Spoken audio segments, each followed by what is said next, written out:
Assalamualaikum warahmatullahi wabarakatuh.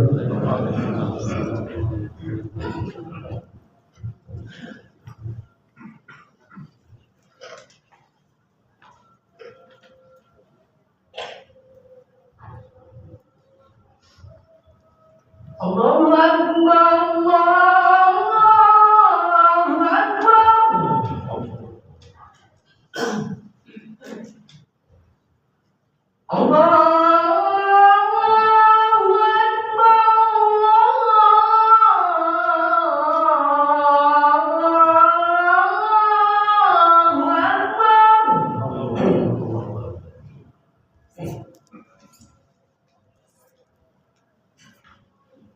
أشهد أن لا إله إلا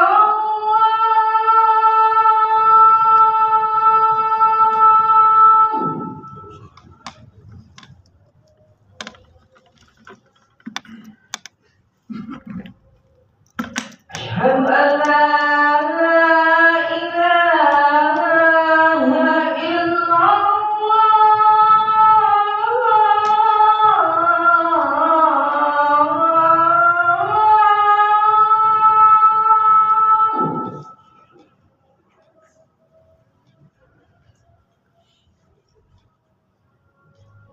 أشهد أن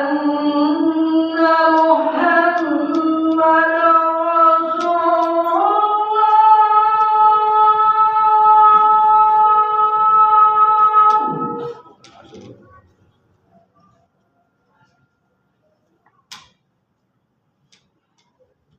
أشهد أن لا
الحمد لله نحمده ونستعينه ونستغفره ونعوذ بالله من شرور انفسنا ومن سيئات اعمالنا من يهده الله فلا مضل له ومن يضلل فلا هادي له. اشهد ان لا اله الا الله وحده لا شريك له واشهد ان محمدا عبده ورسوله. يا أيها الذين آمنوا اتقوا الله حق تقاته ولا تموتن إلا وأنتم مسلمون. يا أيها الناس اتقوا ربكم الذي خلقكم من نفس واحدة وخلق منها زوجها وبث منهما رجالا كثيرا ونساء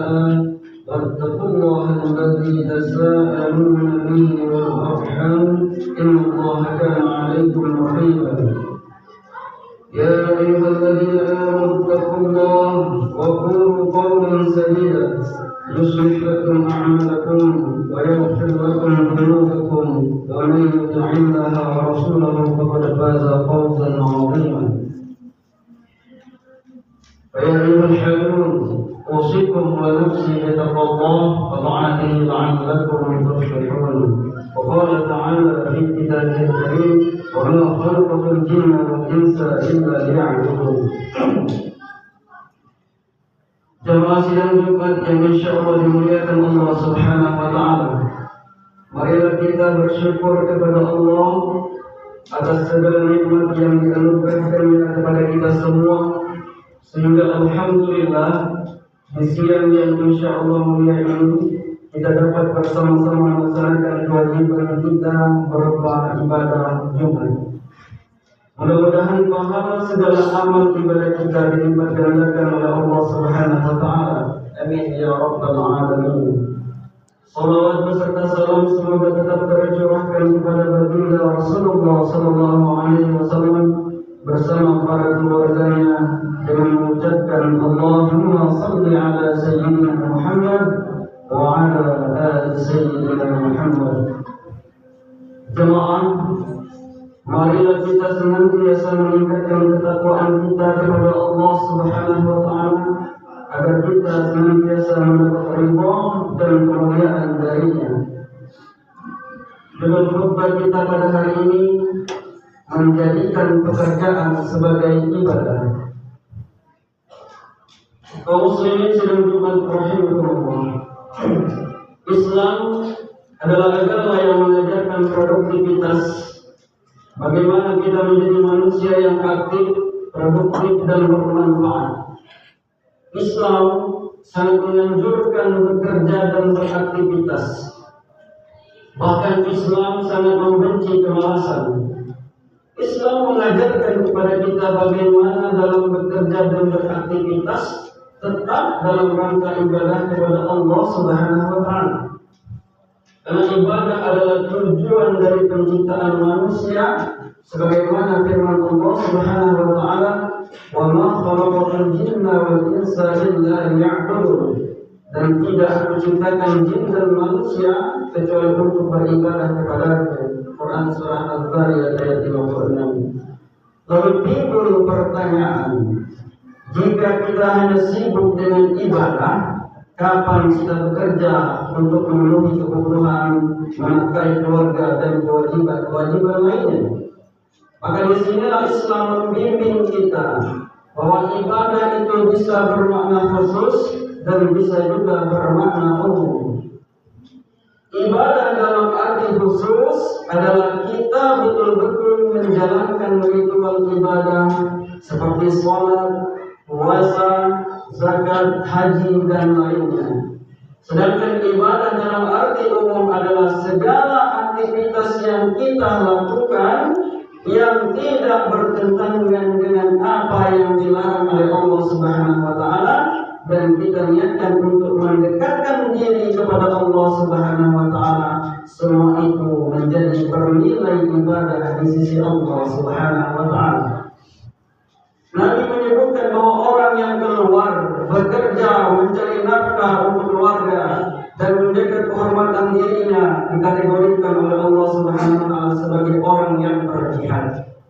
Dalam sebuah hadis dikatakan dari Ka'ab bin Ajram, beliau berkata bahwa suatu hari lewat dekat seorang laki-laki. Para sahabat melihat dengan kagum dengan badannya serta semangatnya.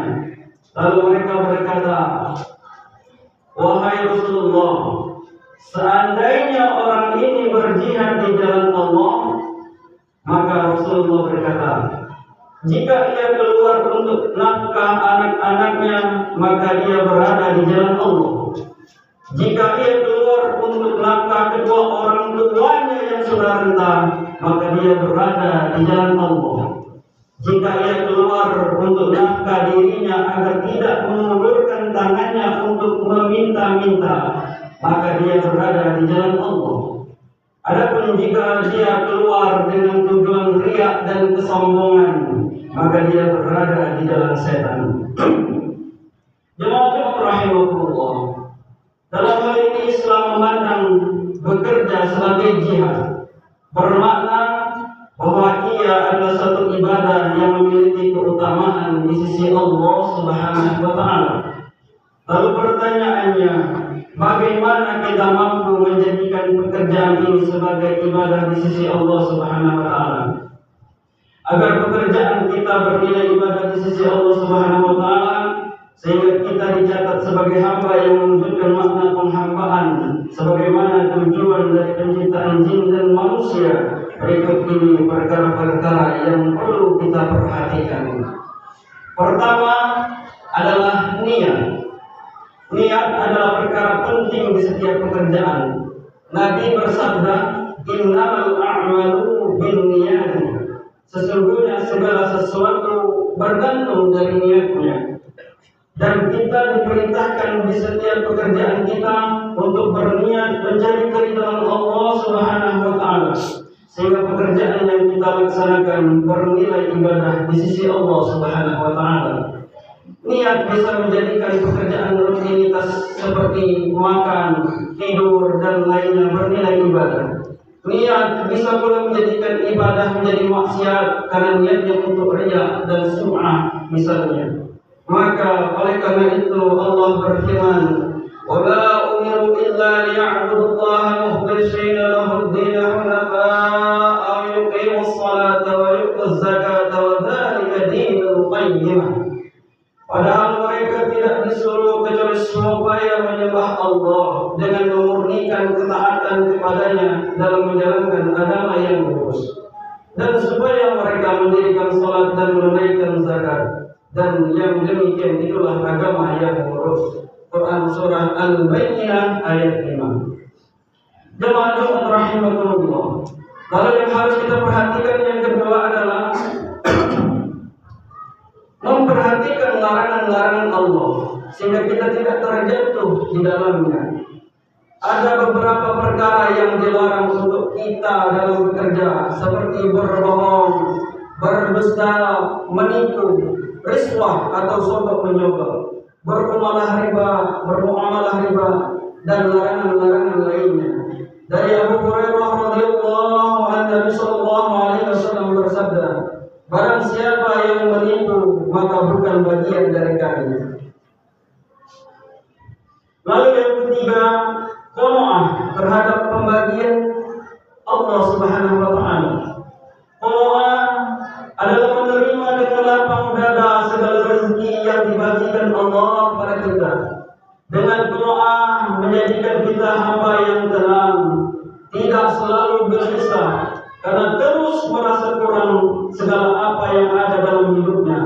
Maka beruntunglah, kata Nabi, orang-orang yang memiliki sifat qanaah. Sabda Nabi Muhammad sallallahu alaihi wasallam yang diriwayatkan oleh hadis riwayat Muslim, yang artinya, telah beruntung yang berislam dan diberi rezeki yang cukup dan qanaah terhadap yang dibagikan kepadanya. Lalu yang keempat adalah bersyukur. Bersyukur adalah perintah Allah kepada hamba-hambanya, dan dengan bersyukur atas setiap nikmat yang dianugerahkan Allah menyebabkan nikmat-nikmat Allah pada kita akan terus ditambah dan dijaga olehnya. Fadhkuruni adhkurkum washkuruni wa la takfurun. Karena itu ingatlah kamu kepadaku, niscaya aku ingat pula kepadamu, dan bersyukurlah kepadaku, dan janganlah kamu mengingkari nikmatku. Quran surah Al-Baqarah ayat 251. Lalu yang kelima, berdoa dan bertawakal sepenuhnya kepada Zat yang Maha di atas segalanya. Dalam Quran surah Ghafir ayat 60, "Wa qala rabbukum ud'uni astajib lakum innal ladzina yastakbiruna 'an 'ibadati sayadkhuluna jahannama dakhirin." Dan Tuhanmu berfirman, "Berdoalah kepadaku, niscaya akan kuperkenankan bagimu." Lalu yang keenam, membersihkan dan mensucikan harta dengan zakat, wakaf, infak, sedekah dan amalan-amalan baik lainnya. Dalam Quran surah At-Taubah ayat 103 yang artinya, ambillah zakat dari sebagian harta mereka. Dengan zakat itu kamu membersihkan dan mensucikan mereka dan berdoalah untuk mereka. Sesungguhnya doa kamu itu menjadi ketentraman jiwa bagi mereka. Dan Allah Maha Mendengar lagi Maha Mengetahui. Barakallahu li wa lakum fil Qur'anil 'azim. ونفعني وإياكم بما فيه من الآية والذكر الحكيم ودعوا ربكم إنه هو الغفور الرحيم.